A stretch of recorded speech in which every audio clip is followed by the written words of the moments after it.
반갑습니다. 2021년 4월 6일 새언약교회 경건의 시간입니다.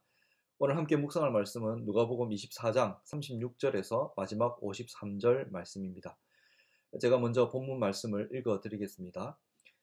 이 말을 할 때에 예수께서 친히 그들 가운데 서서 이르시되 너희에게 평강이 있을지어다 하시니 그들이 놀라고 무서워하여 그 보는 것을 영으로 생각하는지라. 예수께서 이르시되 어찌하여 두려워하며 어찌하여 마음에 의심이 일어나느냐. 내 손과 발을 보고 나인 줄 알라. 또 나를 만져보라. 영은 살과 뼈가 없으되 너희 보는 바와 같이 나는 있느니라. 이 말씀을 하시고 손과 발을 보이시나 그들이 너무 기쁨으로 아직도 믿지 못하고 놀랍게 여길 때에 이르시되 여기 무슨 먹을 것이 있느냐 하시니 이에 구운 생선 한 토막을 드리니 받으사 그 앞에서 잡수시더라.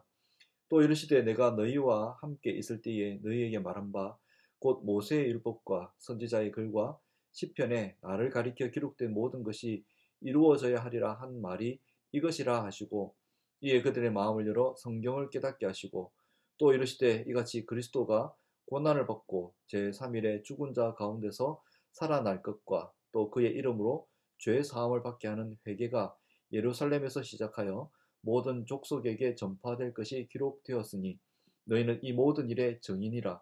볼지어다 내가 내 아버지께서 약속하신 것을 너희에게 보내리니 너희는 위로부터 능력으로 입혀질 때까지 이 성에 머물라 하시니라. 예수께서 그들을 데리고 베다니 앞까지 나가사 손을 들어 그들에게 축복하시더니 축복하실 때에 그들을 떠나 하늘로 올려지시니 그들이 그에게 경배하고 큰 기쁨으로 예루살렘에 돌아가 늘 성전에서 하나님을 찬송하니라. 부활하신 예수님이 예루살렘에 가셔서 제자들을 찾아가셨습니다. 제자들은 아직 예루살렘을 떠나지 못하고 있었습니다. 제자들이 모여있는 장소에 찾아오신 예수님, 이 제자들을 만나셔서 어떤 일을 하고 계실까요? 오늘 되어진 예수님의 일들 한마디로 제자들의 믿음을 견고하게 하셨습니다. 그러나 견고하게 하시는 그 믿음이라는 것이요, 특별한 내용이 있습니다. 오늘 예수님은 육체로 부활하신 것을 믿도록 그런 의미의 그런 내용의 믿음을 견고하게 하고 계십니다. 우리 기독교인들이 가지는 믿음은 그 내용이 대단히 풍성합니다. 그 믿음의 내용이 다양하지만 그 가운데 육체의 부활을 믿어야 합니다. 이 믿음을 위해서 예수님은 예루살렘에 모여있는 제자들에게 찾아와 주시고 부활신앙을 견고하게 해주고 계시는 겁니다. 실제 예수님이 찾아와서 그를 눈으로 보았지만 37절에 보면 영으로 생각했다 기록하고 있지요. 그래서 예수님은 39절에 손발을 만져보라 하시고 또 친히 제자들 앞에서 음식까지 잡수셨습니다. 이 모든 행동은 단 하나 육체의 부활을 믿도록 하기 위한 것입니다. 고대로부터 육체의 부활을 믿지 않거나 가치 없게 여기는 기독교 이단들이 줄곧 있어 왔습니다. 이런 어떤 이방 종교는 육체를 범죄의 근원으로 보았습니다. 반면 영혼은 거룩한 것으로 보았죠. 그래서 구원이란 육체의 감옥을 벗어나 영혼이 자유를 얻는 것이다 라는 주장도 있습니다. 영혼의 자유를 위해서 육체를 학대하고 심지어 어떤 경우에는 자살을 주장하기도 했습니다. 그렇게 이방 종교는 육체의 가치를 하찮게 여겼습니다. 그러니 오늘 육체의 부활을 받아들일 수는 없었겠지요. 그러나 죄는 육체가 아니라 영혼이 근원입니다. 타락한 영혼이 육체로 하여금 죄를 범하게 만드는 것입니다. 이런 관점에서 이방 종교나 또 세속 철학과는 기독교 신앙이 완전히 다릅니다. 성경은요, 육체를 영혼만큼 귀중하게 봅니다. 육체도 영혼과 더불어 구원받아야 될 대상인 것이죠. 이것을 예수님이 부활하셔서 재확인시켜 주고 계시는 겁니다. 그럼에도 불구하고 육체의 한계도 부인할 수 없습니다. 여전히 육체는 죄의 영향력 아래에 있습니다. 우리는 우리의 육신을 소중히 여길 뿐만 아니라 부활 이후에 예수님처럼 새로운 육체로 변화될 것을 사모하는 그런 형편에 놓여 있는 것입니다. 이러한 육체와 또 부활에 대한 배경을 가지고 오늘 우리가 몇 가지 본문을 주의해 보아야 되겠습니다. 여기서 무엇이 제자들의 부활 신앙을 견고하게 만들었나 하는 것을 특별히 보아야 되겠습니다.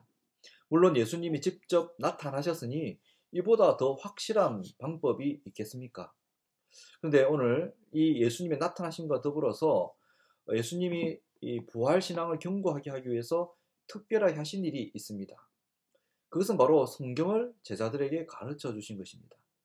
44절 이하의 모세의 율법과 선지자의 글과 시편을 말씀하십니다. 구약 성경을 말씀하는 건데요. 이 구약 성경이 예수님에 대한 예언이라는 사실을 풀어서 알려주십니다. 그런데 왜 이 시점에서 예수님이 성경을 말씀하시는 것일까요?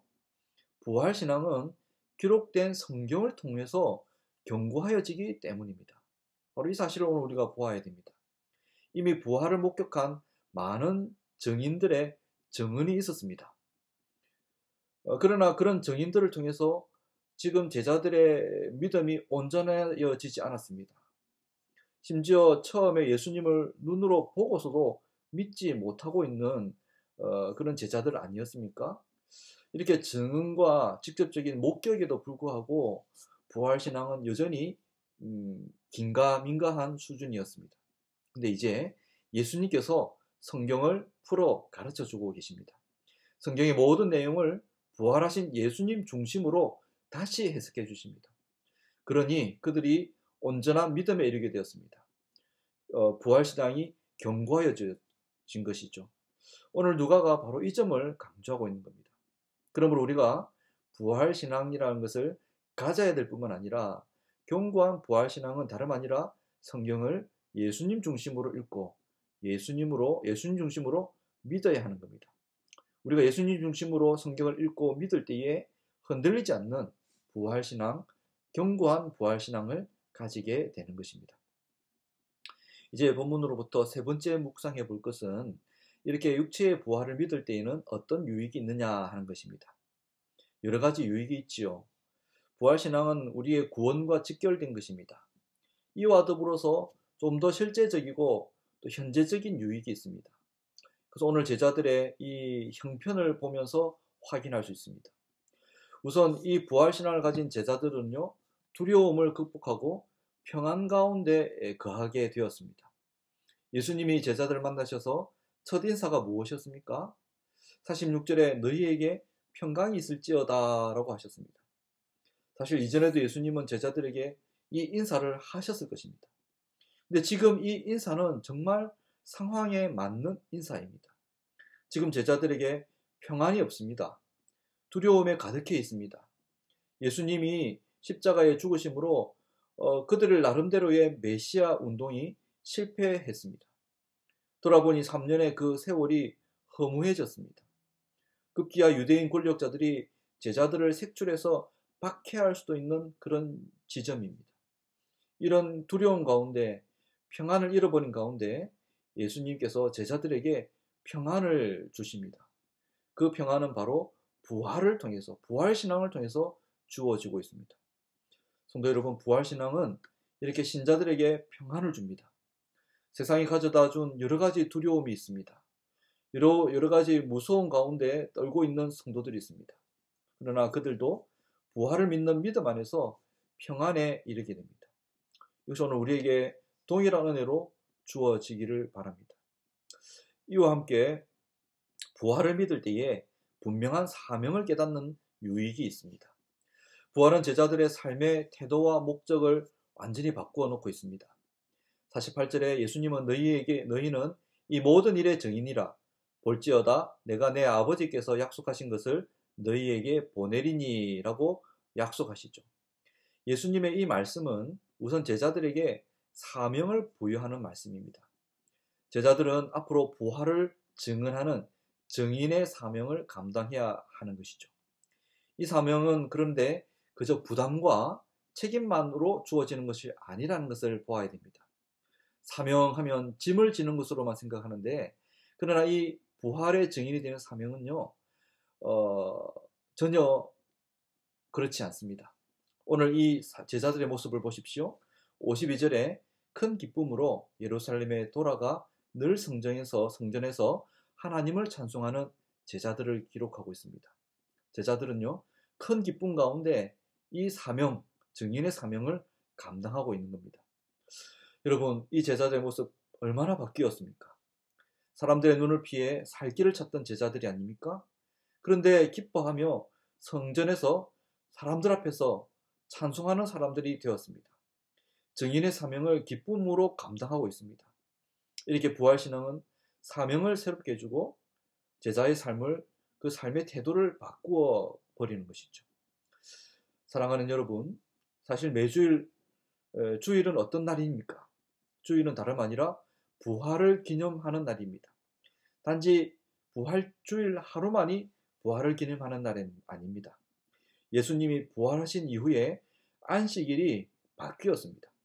토요일이 아니라 주일이 안식일인 이유는 바로 이 주일날 예수님이 부활하셨기 때문입니다.